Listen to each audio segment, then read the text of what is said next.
Now we're changing battery packs. We've changed about 6 HDMIs. 6 HDMIs, three Pi boards. 3 Pi boards. What else? 3 SD cards. 4 SD cards. 2 controllers. We've changed a lot just to get this thing to And move. the second battery something. So, see, this is the second battery.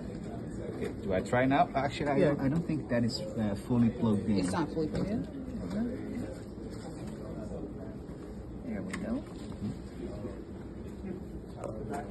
I mean, to try now or just after? Oh, go ahead and try. Okay, it's moving.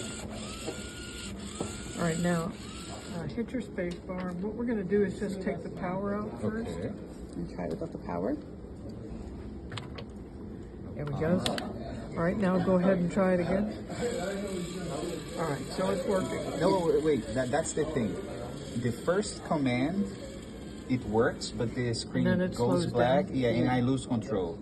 Okay. That's what happens. Yeah. That's what's been happening. Yeah. Whenever